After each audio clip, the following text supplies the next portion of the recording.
Hey, Clickies, welcome back. Oh, it's you. Well, welcome back to the show. That's what I wanted to say. That's why I wanted you to say Been a minute. hello. Thought I kicked it, or however it goes. Anyway, this is Clique Bait at sea. Yes, we're still on vacation, but we will not let that stop us from doing our job for you. And we're currently floating in the Mediterranean near Greece, right? We're in Greece, yeah. Okay. This is now become an international broadcast for all of you. But like she said, we're not going to quit because of you. We're not going to take a break. No, we're not going to quit because of vacation. Sorry. We're not going to quit on you. We might quit because of them. If they stop listening, we're going to quit. Exactly. Anyway, she said it better than I did. So let's get into it, shall we? Yeah, let's do it. It's been a busy week with the contract. And apparently there's been some tweets that we can't see because we're at sea. I actually haven't seen anything, and I was actually pleased because I thought, oh, maybe they know we're on vacation. Oh, that'd be cool. So they're calming it down a little bit. That would be nice. That would be really nice. I just know that I had kept getting notifications that I could not open, and it was killing me. Well, I kind of went through my tweets today when we finally got service back, and I didn't really see very many things that I was like, oh my gosh, that happened and I didn't know. Yeah, so. I didn't see anything either. So I think that they've, the band itself has posted a few things about the contract and about the tour coming up and whatever, but nothing weird like that was coming out before. So there was a leaked track list from Urban Outfitters, but we have not got confirmation that that is correct at this point in time.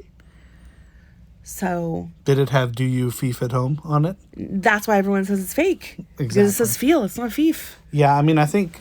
What are your thoughts on this track list? Do you think the things we saw in Digital Remains mean track list, or what we saw on the shirts? Do you think that "Drag Path," for example, is the name of a song? Yeah, I think so. There was also something pointing to. I don't know why this would be. I don't know if it was like a Easter egg hidden by them on purpose or what, but when the Breach album came out, people were trying to save the picture of it. When you would right click to save it, it would change the name of the picture. Like the file name was Flowers. And that happens to be one of the tracks on the Urban Outfitters leaked track list. However, there are some crazy internet sleuths out there that have seen that the band logos or something on it are a completely different color, as if somebody were to paste it on there to make it make it look legitimate. Also, people are pointing out that the person that posted it is the only one who has seen or had confirmation of it. No one else has been able to confirm that this thing existed. Okay. And there's also the fact that people are pointing out that as much as the contract is amazing, it doesn't feel like an opener, and they had that as track 1. Okay. Well, and it was just released as a single. It was released as a single. So, yeah. So there's a couple things pointing to perhaps this is fake. But also there's other people saying, no, it's legit. It's legit. Again, we're, like I said, new baby fans, and apparently Urban Outfitters leaked the track list before for possibly Trench, maybe? I don't remember which one it was, and I can't get back on the internet to confirm. So I can't do that. But apparently Urban Outfitters has leaked it before. So interesting choice to leak something. I don't think they do it on purpose. I think it's they are quite they get a lot of vinyl. Yeah, I was just gonna say, like you would think someone like a Hot Topic or a record store or somebody would leak it, not necessarily Urban Outfitters. Well, Urban Outfitters actually does have quite a big selection of collector's vinyl. And I guess they're more than just a clothing store. They're like a pop culture store. Yeah. Well, anyway, time will tell. I'm interested to see. And if the rest of the songs are anything like the contract, I'm excited. Yeah, it's amazing. I am confused, though, and I wanted to mention and maybe get into the writing credits on this. Yeah. Pretty strange how, like, Apple Music screwed it up. They even had some other guy as the drummer and not Josh for a while. It was screwed up on several platforms, not just Apple. And everybody started saying, oh, Youngblood. And then everyone said no, but now that's been confirmed, right? It's been confirmed that it was Youngblood. People are saying he probably has everything to do with the fact that the word bet is in the song. Yeah, okay. Which I could see because it doesn't seem like a Tyler thing to say. No. So I could totally see that. But it's interesting that we're pulling in other other people to help us with this. I think that we're gonna see what's that guy that he tweeted again. Was it John Bellion? Yeah, I think we're gonna see him somewhere as well, just based on the fact that that was just a completely random tweet. Yeah, you're talking about the ones back when I think they were actually Instagram stories where Was it Instagram? Yeah, it showed a picture of the artist. Right. So in this case, Youngblood, for example, and it had the emoji of like rocking out to music. Right. And everybody was speculating what that means. Was Tyler just listening to music and decided to post something? Were they going to do the tribute album? Whatever. Well, it turns out that, at least for now, the correlation may have been that they had something to do with this. Yeah. So we'll see. Yeah, we shall see. The contract is blowing up the charts. Yeah. Which I am so happy to see. It's great. I'm glad that people are noticing. I think, what does it have, like 2 million views on YouTube now or something? I think we're probably 1 million of those 2 million. But, probably, yes. But yeah, so I'm really happy. I'm glad that they're getting recognition. We read a really bad review from some stupid guy who doesn't know what he's talking about. But other than that, it seems to be getting accolades everywhere. So, the stupid guy said exactly what I was worried about when I said in our bonus episode that I'm afraid some people just won't get it. Obviously it caters to us, the fans, with the lore implications and the continuation from Paladin Strait and all those things. But at the end of the day, unless you've just been living under a rock, musically, it's incredible. So I don't know how you could say it's a mess or whatever that guy said. And there's one thing I wanted to point out that the boys posted today, actually. It was Josh doing most of the talking, but he basically said after the Manchester show, they went to London and filmed this video and then had to go play 2 more shows on only like 2 hours of sleep. Oh, wow. So, I mean, That's crazy. they literally were doing this in between finishing up the Clancy tour, and we're still able to put out such an incredible product. So, yeah, good on them. Obviously, Insane. They're professionals, and we love them. And thanks for keep giving us this great music. Yeah. So we did our little bonus episode of The Line, and it was very fast and rushed because A, we were super excited about it, and B, again, we're on vacation. You said The Line. I think you meant the contract. I mean, the contract. I'm sorry. Did I say The Line? I'm tired too. It's okay, but we're also quite late here. We think there's some correlations. And that's what I was getting to. Yeah. Again, we did it really quickly, so we didn't really get to dive into it. But I would like to kind of, I guess, dive deeper into some of the things that we touched on. And one of those is how the line and the contract fit with each other. I have been saying this whole entire time that I believe that the line has to do with the lore. Again, yes, I know it was for his grandmother. You don't need to yell at me. I get it.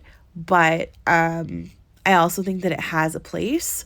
And after hearing the contract, I can't help but even believe that more than I did before. So I just kind of want to go through that a little bit really quickly. Yeah, can I make a quick comment? Sure. So I'm reading the Only Band in the World, the book that was done by the Rock Sound editor or whatever. And the part that I just read recently mentioned that when they did a My Chemical Romance tribute album for the Black Parade, right? Basically, when he approached 21 Pilots to cover Cancer, he said that they wanted to have complete creative freedom. Sure. So I think similar to this case, Arcane probably came to them, said, we'd like you to do this, talk to the agent, said, yes, we want to have complete creative freedom. Part of that creative freedom is using Grandma's death as an inspiration, but also making it fit into our storyline, I believe.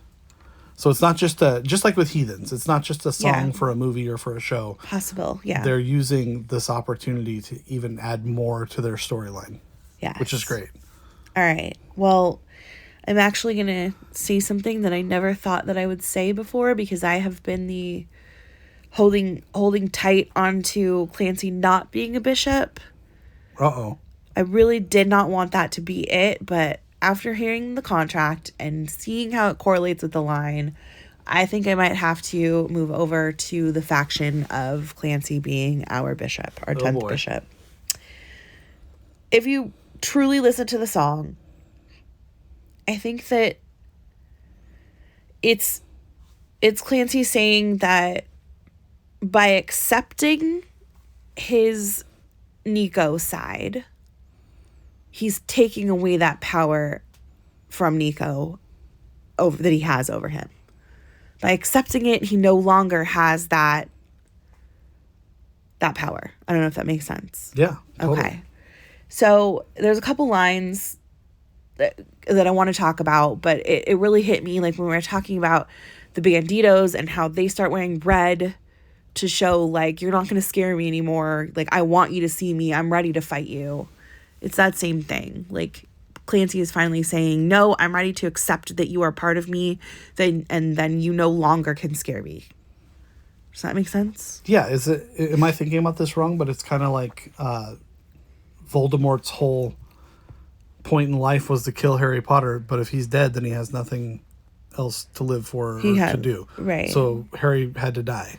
Yeah. In order for Voldemort to kind of get weak enough for him to defeat him. Right. Okay. Sure. Without giving the whole entire Harry Potter sorry, universe. Spoiler alert.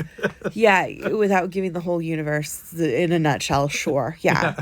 Well, anyway, so there's the line in the line that says, what could be my final form, right? Yeah. So I think that he's talking about becoming a bishop. That's his final form. He's going to cross the line from being Clancy, from being with the Banditos, into now becoming a bishop. In the part where he rejects the jacket from Torchbearer, it reminds me of the line when he says I'd rather you not be here for his final form. He doesn't want Torchbearer to see him. He doesn't want him to be there with him. He wants to face this alone. And that's what we're seeing when he's kind of like rejecting the jacket. I don't think he's rejecting it in a malicious way. I think he's rejecting it in, like I've said before, I know this has to be just me. Yeah. That it's just my job to do. But then he says, keep the memory of who I was before. He's asking Torchbearer to remember him as who he was, not a bishop anymore, but as Clancy, as the person fighting, right? He says, I can't fight this time now. Sure, there's nothing left to try. You know that line? Yeah. It's that part where we talk about how this whole mental health thing for him is a cycle. Well, doing this would finally end that cycle. He would no longer be going around and around in a circle. He's stopping it by becoming a bishop and giving in to it and finally facing it. And does that mean that he's giving in, like, I'm giving up, or I'm giving in to where I've learned to manage it and harness it for good, and now I can just live with it as being a part of me? In a way, in a sense, he's not that he's not fighting anymore, like he's given up, but he's not fighting anymore that like he's going to accept it and stop fighting it and just let it be who he is. If you really think about it, essentially he's been a bishop this whole time. Yeah. This whole entire thing is Tyler's mind. He's created it and he can destroy it. He's already told us that many times. Right. So, as much as I hate to say it, I think he's already been a bishop this entire time, and he's finally just accepting his role in this whole universe that he has and how much control he has over it, and deciding he's going to destroy it. Okay. All right. Yeah. I just hope that doesn't mean destroying A, the band, and B, more importantly, destroying himself. No. Actually or figuratively. No, I think like we've talked about, like we said with our episode that dived into Guns for Hands. Go back and listen to it if you haven't. He's using his music as his creative outlet, as a way to get control over those thoughts in his head. Just like he says in Heavy Dirty Soul that we just talked about before. Yeah. He's using that to control it. So I think that's what we're going to see here, that he's going to become the bishop and take control over everything, and it's no longer going to be a cycle for him anymore. He's not getting back in that burning car. Yeah. Interesting. So that's what I have to say about that. Okay. And then we also touched on that our little one noticed, she's not little, she's 12, but noticed how the song reminded her of Routines in the Night. And I thought that was so, what's the word I'm looking for? intuitive. Yeah. Okay, sure. Yeah. Intuitive of her, should notice that immediately. Also, props to us as parents for giving her the knowledge of 21 Pilots to Yes, dig so deep that was absolutely. immediately what she thought of. So Parenting win there. parenting win. We're doing it right. Yeah. But anyway, we didn't really get a chance to talk about it a lot, so I wanted to dig deeper into that a little bit. If you really look at Routines in the Night, what's that song about? I mean, it's about like navigating your brain, right? I mean, Sure, but what is it that he's trying to do that he can't do? he's trying to sleep, He's trying to sleep. Yeah. It's about not sleeping. which we've heard before in a lot of songs. which and we've trying heard to before in a sleep lot of and, songs. Yeah, ode to sleep, all those things. Uh-huh, right. Okay. So Routines in the Night is about not sleeping. I don't know if you have the same issue that I do. I'm a terrible insomniac. I can't sleep. And the reason that I can't sleep is because thoughts just keep running through my head constantly. Yeah. I can't shut my brain up. I keep thinking over and over again, especially if it was something bad. I can't stop going over the thing over again and what I did wrong, what I could have done, and all of these other things. He talks about he's keeping his eyelids up no matter what, right? Yeah. In the contract, he talks about keeping yourself up. He says, I keep myself up. How'd you know that? Yeah. Probably because I don't let myself sleep, basically, right? So there's that correlation there. When he's saying in Routines of the Night, he says he's testing the limits of what his mind can do. He's keeping his eyelids up. It's the same thing as in the contract. He's focusing on the fact that he can't sleep. Yeah, and it's not like he's afraid of the boogeyman or afraid of the dark. He's afraid of the dark because that's when all these thoughts come up. Right. It's when during he the can't day sleep. when he's preoccupied with life Yeah. and music and the family and everything else, those thoughts don't invade. Just like when someone steals your car radio and you have nothing to listen to in the car. Right. Now you're sitting there thinking about everything because all the noise is gone. Yeah. And that's how it is at night. When everyone's asleep, he's doing what? Walking the layout. Yeah. Right? Yeah. Essentially, like what he says in the contract, pacing around, trying to breathe slowly, trying to get yourself to calm down enough to fall asleep. Just a note on Routines in the Night. The thing that really strikes me with that song is that the word routines. Yeah. This is a routine. This is something that happens often. Maybe even all the time. And I Right. really feel bad because that's a hard way to live. It is a hard way to live. Sleep's important, obviously, and it's kind of amazing that he's still able to produce creatively after getting so little sleep. Right. I mean, maybe he actually sleeps like a baby, and this is all just for music. Who knows? But Well, I kind of don't think it is. I think the part in Routines of the Night when he makes a comment about it's tough to find good company, and he says, just keep me company. Yeah. I think that's his little nod to maybe Jenna just being there for him at night. I know sometimes if I can't sleep, it helps to like listen to you breathing. Sometimes that helps me feel better. Just having you there and knowing that I'm not by myself. Like when you're not home, I sleep terribly because I just can't, I don't have you there Yeah. as that comfort. So I think maybe having her and having someone there to calm him down a little when he needs it might be what that little part was about. But anyway, Yeah. so that's kind of what I have to say about theories and news and all of that stuff. I'm sure there will be many more to come when the rest of the songs come out. Yes. Very excited to find out about it. I just love how it's so interesting how all this is connecting together. You can find nuggets from every song, from every era, from every album that brings this whole story together. It's incredible. And people sure have. They've been pointing out all kinds of things and lyrics and how they fit together. He even had parts of Nico and the Niners when he was posting some of the little, like, the teasers about the album, yeah. or about the album contract. and all of that stuff. Yeah, and I know Vessel and Self-Titled's not part of the lore, but it is because he pulls from those moments and those thoughts and incorporates them now. It's just incredible how all this fits together. You can really listen to any track from any album and find a way to make it fit into this without reaching too hard. Exactly. It's incredible. All right. Well, I have a 21 Pilots fan doing amazing things that I wanted to talk about. It's somebody I have seen many times on TikTok. If you haven't seen her, please go check her out. Her name's Vera. I believe it's just at Vera. Unfortunately, again, we're at sea and I can't get back onto TikTok to make sure that I have this correct. But she is a fantastic artist and she creates hand-painted jackets. Wow. With custom artwork on them.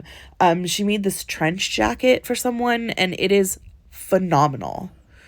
I really want one. So yeah, I think FYI, I saw hundreds of dollars might be leaving our account soon. Oh, great. Wonderful. Thanks, Vera. Because I would really, really like to have that jacket. Yeah, I think I saw one of those or a couple of those posted as well, and they're phenomenal. Yeah, so I will, I think when we post this video, when I do the clip for this, I will try to put her handle in there for you.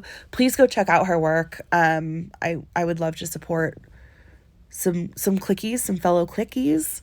So if you're in the market for a hand-painted jacket. And you have a few $100s, and you have which a few apparently $100. I do. Please, yes, you do. Please check out Vera's work. It is fantastic. Awesome. Amazing. You love to hear it. Yes. All right. Continuing with our lore, is that what we're doing? Yeah, Blurry Face Part 2. Blurry Face Part 2. So we kind of left you on a little mini tiny cliffhanger. Only because this saga is so incredibly long. Still going. It is still going as we speak, actually. Yeah. Although, I don't know, he's been pretty quiet. True. So where we left off was April 26th. Because April 26th, I don't know if I'll do like a quick little recap. So he kind of started, what was it, like January or something, got the account.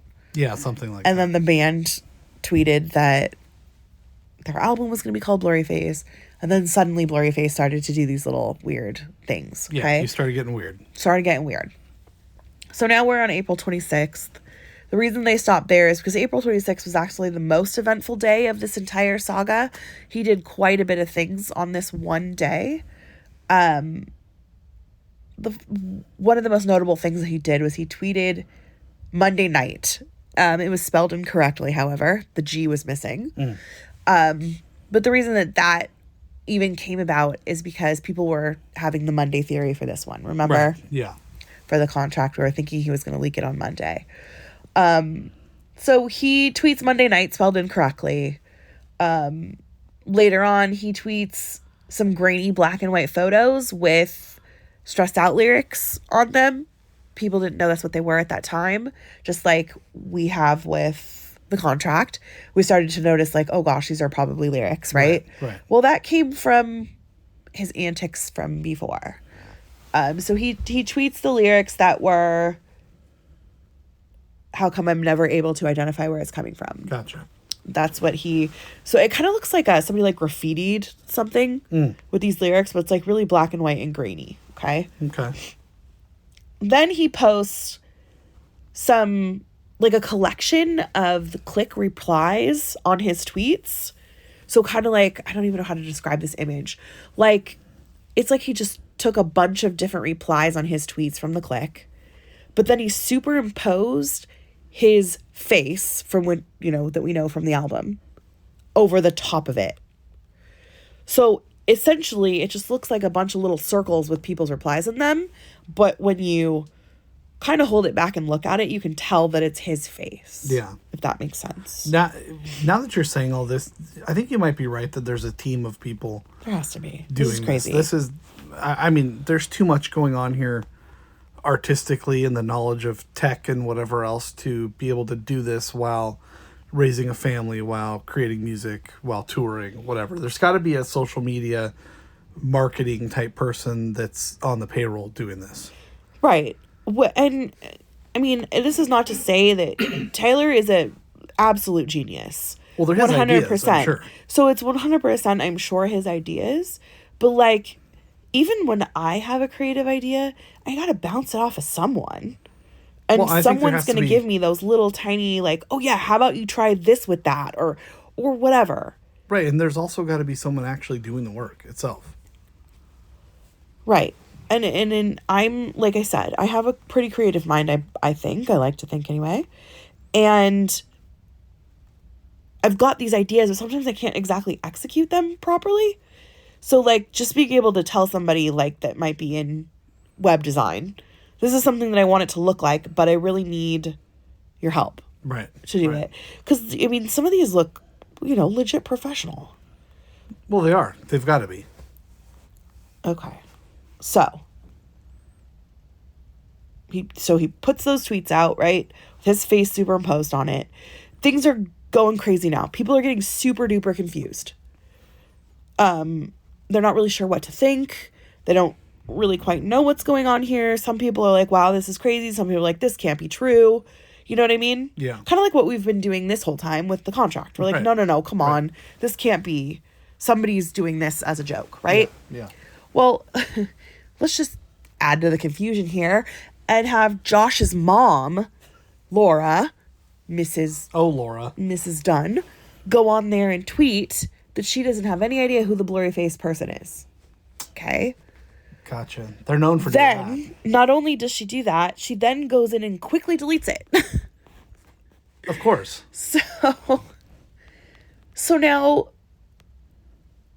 because there's getting so much traffic on this hashtag blurryface thing on social media, on Vine, I don't know if you remember Vine. I do. On Twitter, on YouTube, everywhere on social media is this all the stuff going around about blurryface.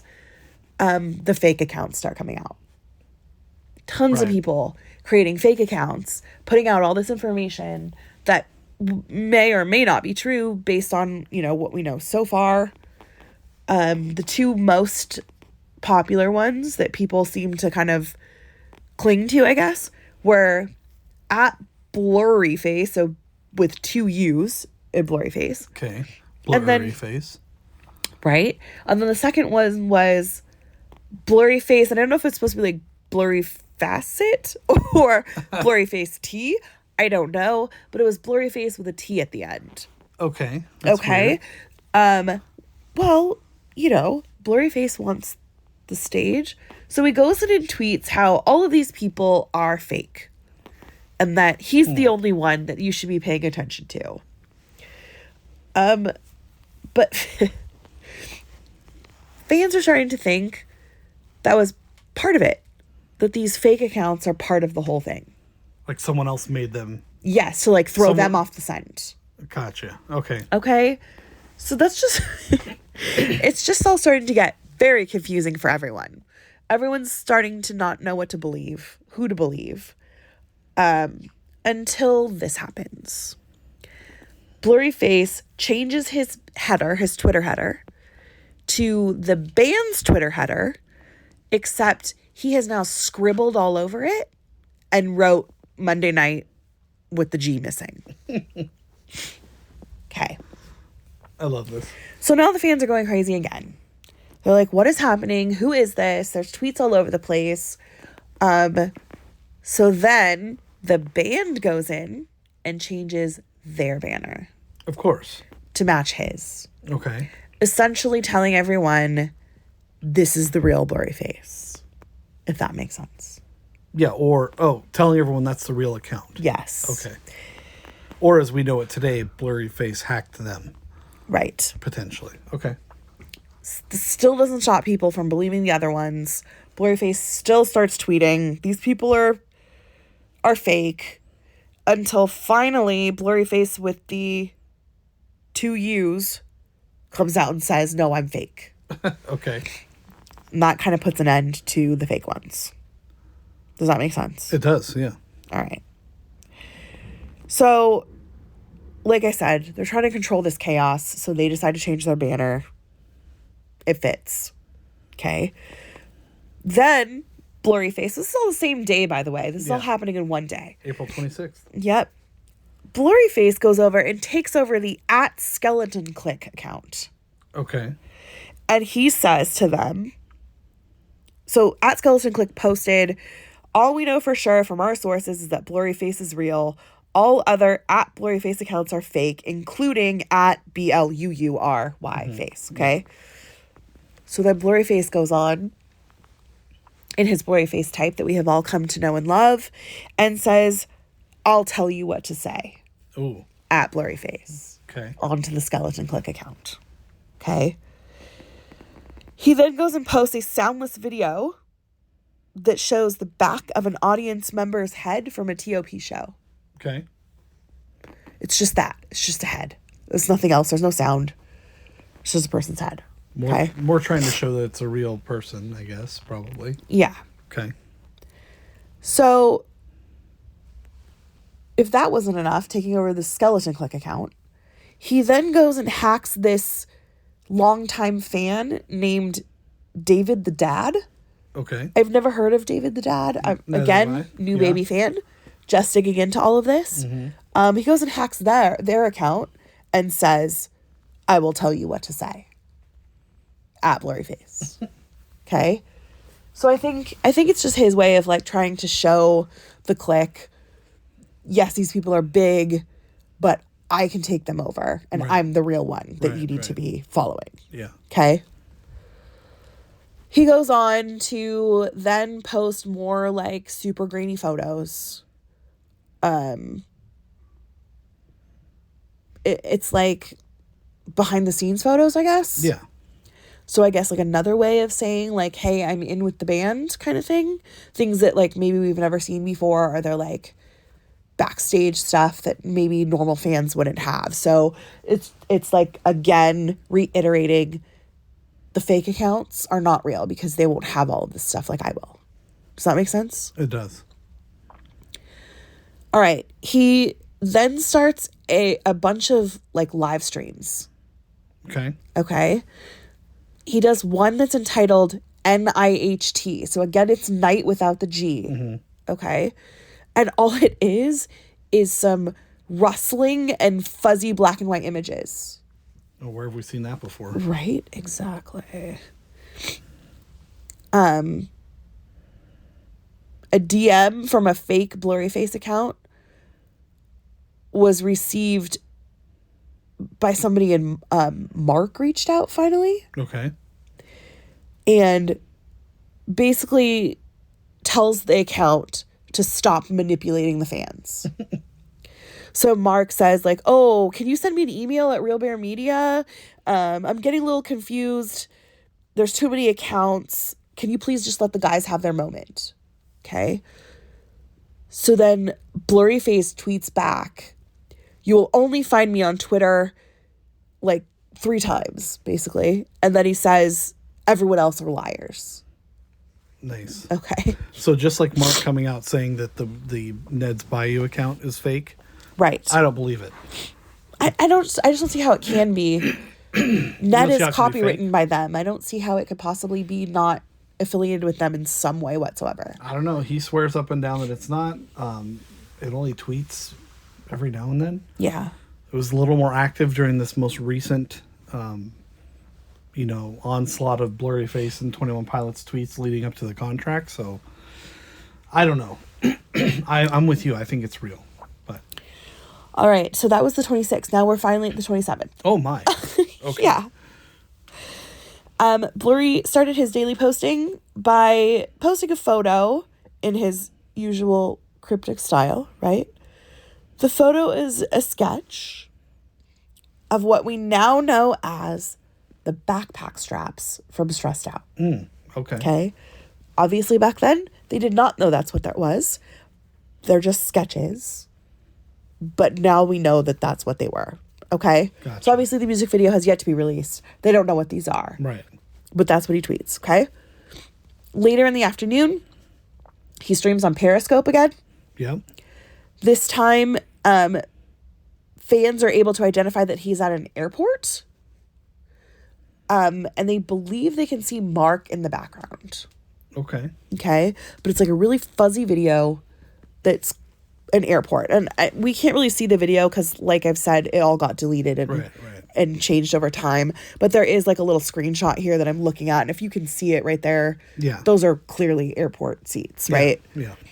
Okay. I don't know why. Why do I always get stuffy when we start recording? I was totally fine all day, and now I'm really stuffy. Sorry, guys. I'm trying to kick this cold. Yeah, and we should have said this at the beginning, but again, we're on vacation, so if you hear weird noises, there won't be any music on this. Our normal disclaimer about what we talk about is not on this. So sorry about that. But anyway, back to normal programming next week. All right. So we're still on the 27th. Yeah. Okay. 27th was the Monday night that Blurryface had referred to. Mm-hmm. Okay. So, like he said, on that night, Stressed Out was released on iTunes, and the video also came out on YouTube. Right before the release, Blurryface removes the Monday night header from his account. Okay. Okay. Everyone's freaking out. Oh my God, the header's gone, right? Then the song gets released. Yeah. Okay. Which is, I think, why everybody was really hoping for that Monday release of the contract, me included. And it did not happen. Thanks a lot, guys. Did not happen. All right, so April 28th now. We're finally on April 28th. Blurryface is quiet, just like we kind of have been with the contract. The song came out. Now we can kind of just be quiet for a minute. So for the remainder of the day, he kind of just kept it quiet. Fans are now getting confused because, wait a second, he's been so busy. Now he's not. And they begin to pick up connections between Blurry's tweets and Stressed Out. Just like we've been doing with the contract. Oh, that's what this means. Oh, that's what this is, right? Including the lyrics and the designs of Tyler's backpack in the video. Minutes before the day is over in Eastern Standard Time, because, you know, the boys are in Eastern Standard Time. Yeah. Are they? Wait, they are, right? They are, Eastern, yeah. Blurryface goes live on Periscope again. Really briefly this time. And all it is a wooded forest area. Okay. Cool. Okay? All it is a forest. Ends up being a place near Nashville, Tennessee, where Tyler and Josh record and work on their songs. Okay. Okay. Interesting. That's what it is. I didn't even know they did that. I didn't either. It must be the woods outside Palmini's house? Maybe? Maybe. All right. We're on April 29th now. Moving right along. Yeah. Okay? The forest video that I just told you about ran like right at 12 a.m. on the 29th. Okay. Okay?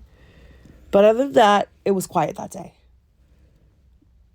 But on Instagram, Tyler posts a photo from the Stressed Out music video shoot dressed as Blurryface.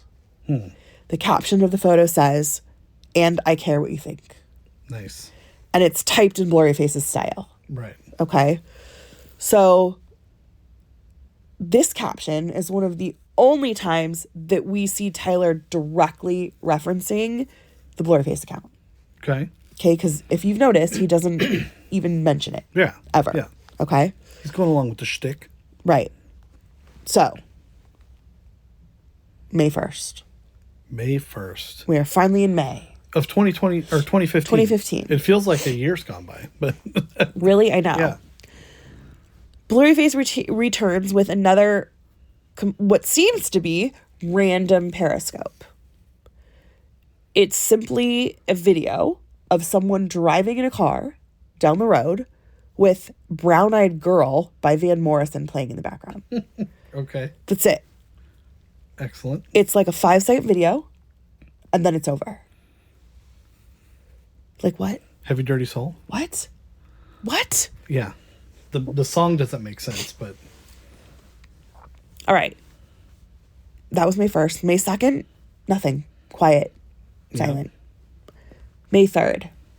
At around noon on the 3rd, a leak of Lane Boy is found on the website Kingdom Leaks. Of course, it spreads like wildfire. Everybody wants to hear it. And then it makes its way to a Tumblr post. And then it gets deleted.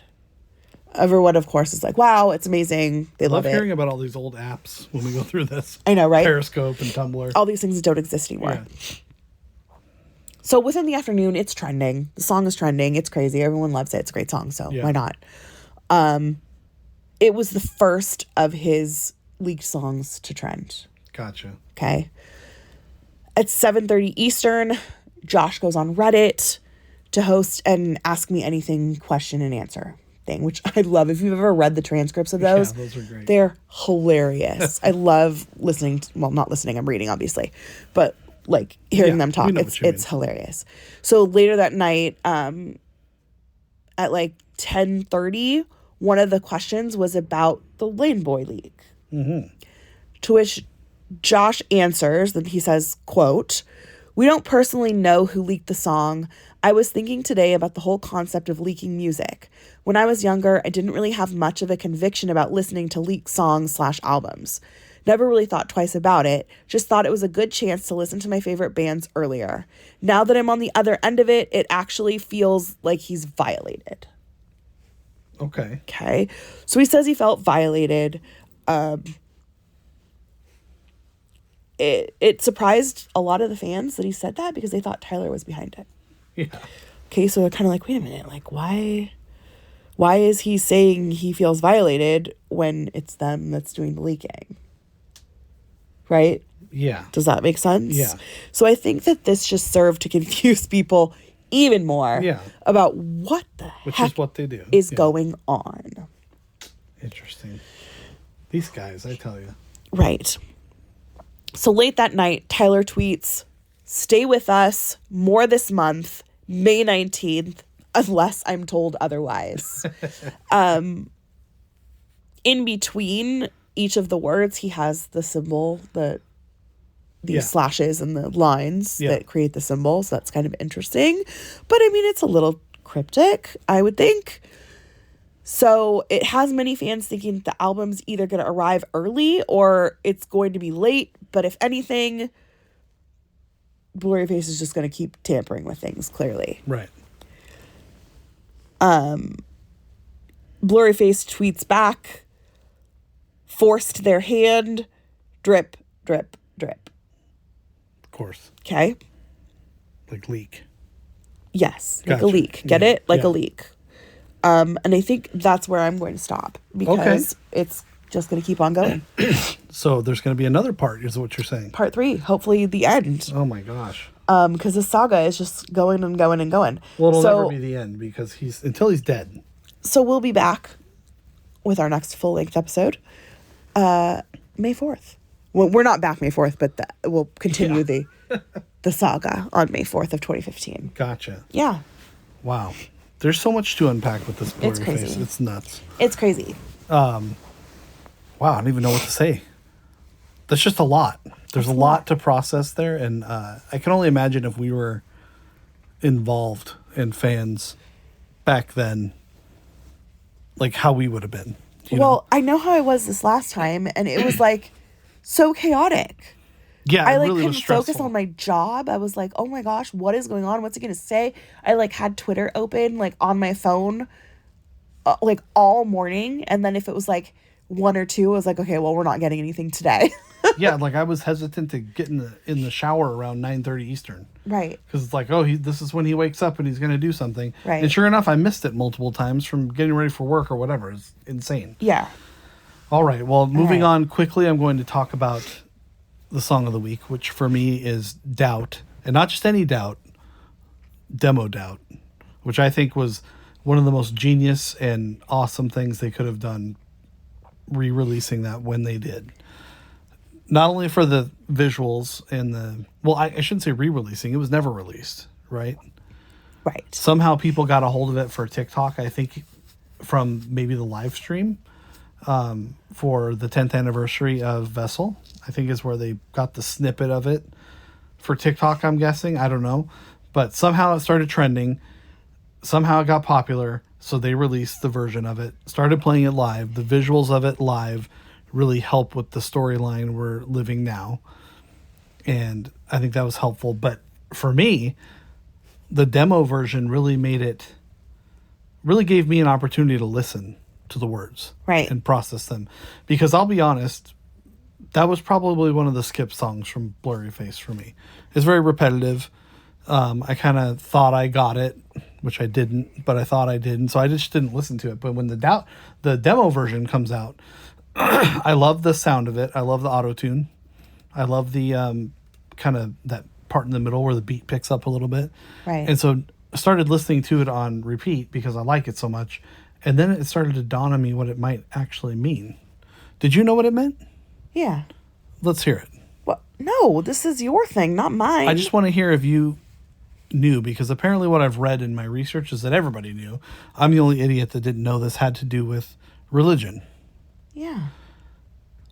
I wish people could see your face, because your face is like, well, duh.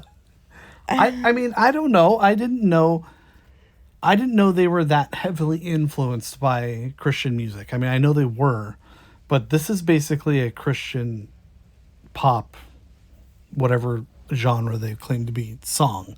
Sure. Talking about the fears that we all have inside. Fear of anxiety, fear of, being an imposter syndrome, all that stuff. All those fears that everyone experiences, me especially as a man and a professional in my job and whatever, experience daily. And how the only person he's got is God, but I'm also doubting that now, and don't give up on me. Right. I had no idea that's what it was about. And now that I hear this version over and over again, it really makes sense. And there's not a lot of lyrics to it. It is repetitive, but I think it's that repetitiveness that is that cycle in everyone's head where they're questioning things. Right. And that, just like we talked about with routines in the night, that questioning becomes a routine, which can be very damaging to your mental state. Yeah, 100%. Constantly questioning these things about yourself or about your faith or about anything. So I just thought it was interesting. And then I just wanted to add one note in there that one of my favorite parts is where he says, fear leads to anxiety. Or I'm sorry, how does it go? Fear leads to... I know it ends with fear leads to anxiety, but anyway, it makes me think of Yoda from Star Wars when he says fear leads to anger, anger leads to hate. So I get a little chuckle out of that.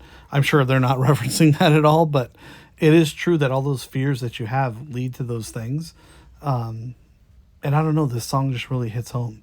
And where he talks about the mark on his skin and someone holy insisted and all those things, it just all finally came together for me in this big light bulb moment. And it's thanks to the demo version. So yeah, it means a whole lot more to me now. That's why I listen to it the way I do and think about different things and how it relates to me in my own life. And I just think it's a special song. So I feel bad for skipping the original version. I'm sorry. And, this new version or new old version, if you will, has reignited a passion for this song with me, and I hope it did with others.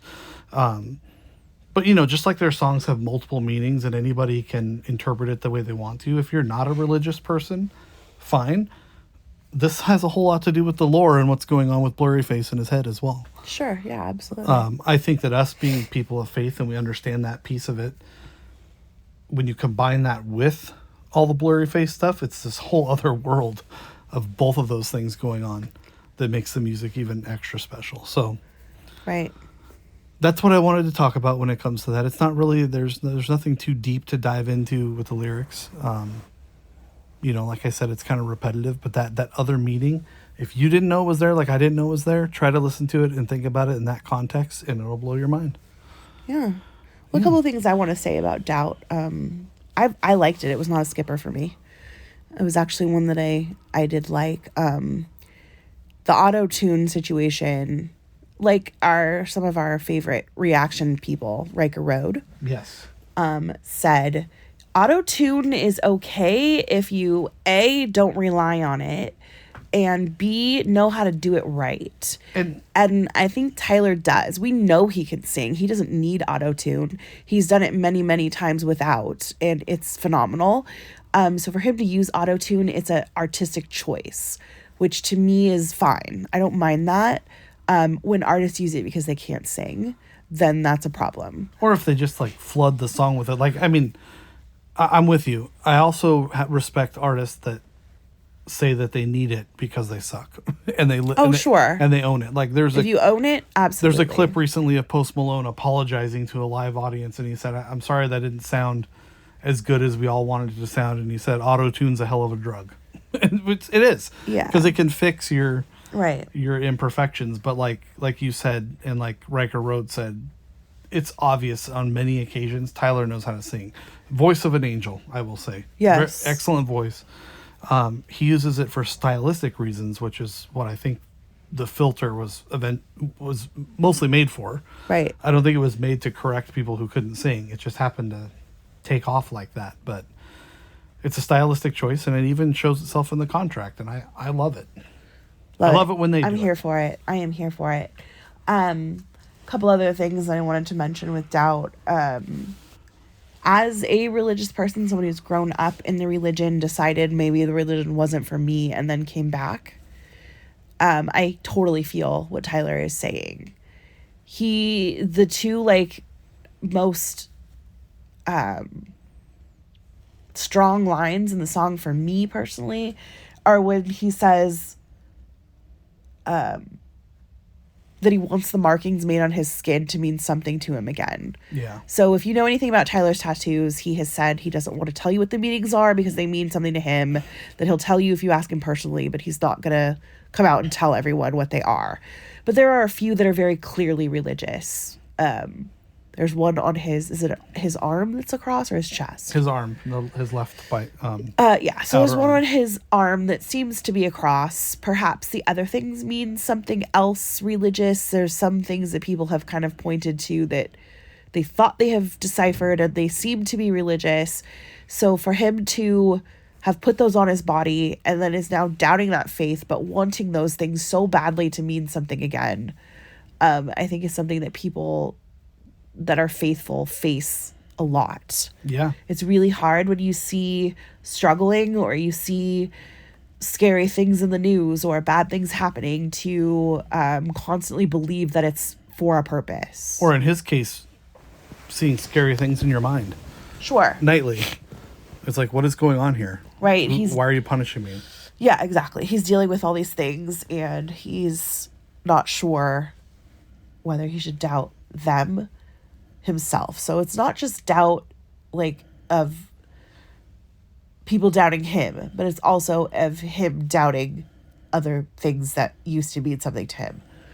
And then you also talked about repeating simple phrases someone wholly insisted. Yeah. That's something that I've always wondered too. Like, why are we saying this?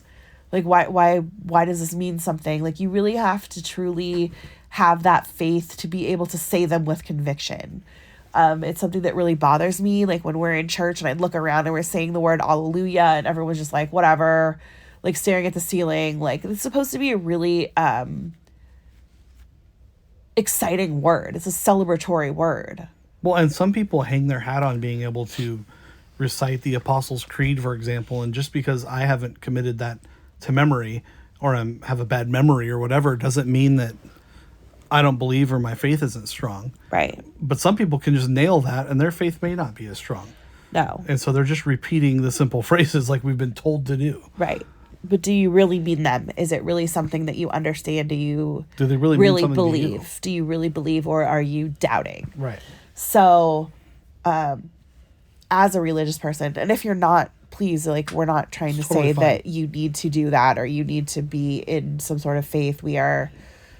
I am of the belief that everyone has an opportunity to believe whatever they want. Listen, we all believe in 21 Pilots here, which is all that matters. Right, that's all that matters. So please don't get us wrong. We're not saying this is the right way to be or the only way to be. It's just something that we can understand because we are personally. You might have belief in a system that this works for as well. So, I don't know. It's just something that really hits home for me. And it's a special song. It is. I like it, and it's again another thing that Mr. Joseph has pulled out of my head and thrown on a page. Yeah, one part that really sticks out to me, just to kind of put a closure on this, is when he says, "You were all that I've got," and then quickly says, "No," like he's trying to say, "I have more than this. You're not all that I've got." You know what I mean? Am I interpreting that correctly? Sure. I think it can be interpreted in many different ways, like we've said before. So if that's what hits you, then that's what matters. Yeah. And I think, like you just said, that the lyrics, that's the beauty of their craft here, is that it can speak to whatever situation you're in. Whether you don't believe in God, whether you believe in Buddha, whatever's going on in your life. Nothing. You can make this relate to any way you want. Yeah. And it works. Absolutely. Like I said, we all believe in 21 Pilots because, hey, we are clickbait and so are you. Stay alive, friends.